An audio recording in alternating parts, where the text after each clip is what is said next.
Body Crab, today meron tayong tour. Meron tayong pupuntahan na tatlong temples. Time now is 8:20. Tour natin is 9 a.m. So from this hotel, travel tayo doon. Magbubook tayo ng Grab or taxi. So sana umabot tayo ng trip natin ng 9 a.m. Goal natin 8:45, nandun na tayo sa pick-up location. So see you later!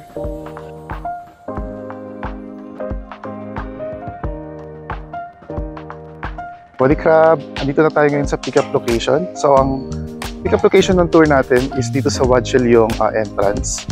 Bale, andito na kami as early as 8:45. So hinihintay na rin natin yung mga tourmates natin at yung mismong guide. So guys, ang ibig sabihin ng on time is hindi yung eksaktong time ng pag-alis ha. Pag sinabing 9, ang exact time is 8:45 or earlier. So importante na on time tayo. Kasi nakakahiya, hindi natin pwedeng i-practice yung Filipino time dito, nasa ibang bansa tayo. At kahit naman sa Philippines, dapat hindi tayo Filipino time na sinasabi.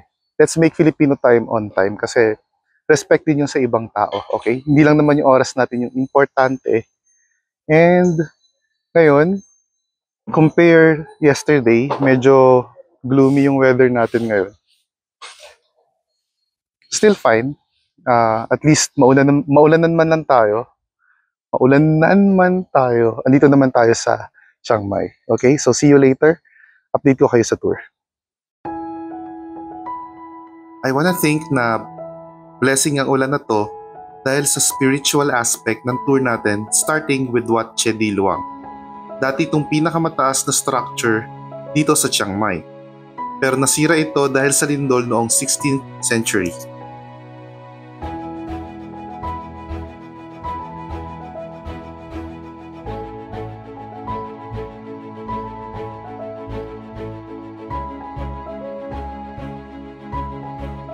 Interesting part dito, noon may malaking emerald Buddha pero inilipat na siya sa bangko.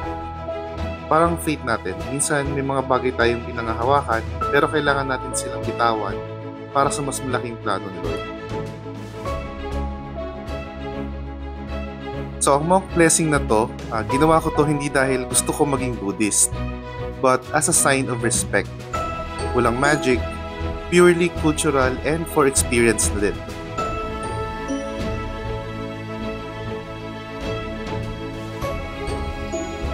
This tour was booked via Get Your Guide. Nasa screen up po yung price and guided tour tayo ngayon para mas ma-appreciate natin ang cultural and spiritual significance ng mga temples.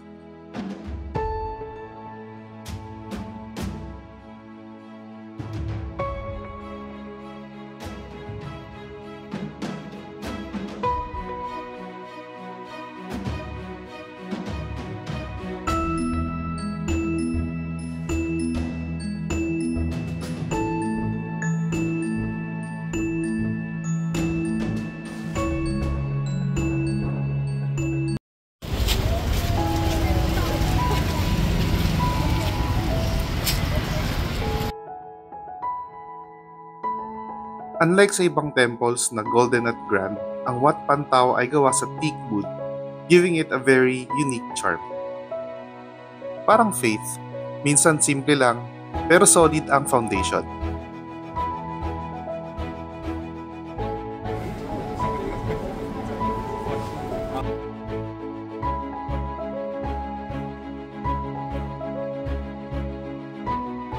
Ito naman ang Wat Phra Singh, na sikat dahil sa highly revered na Phra Singh Buddha image.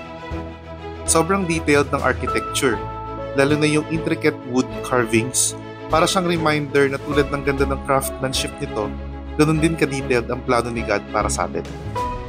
At the end of the day, hindi to tungkol sa kung ano ang religion natin, but how we show love and respect. Faith is not about dividing us, but reminding us that we are all connected in this journey.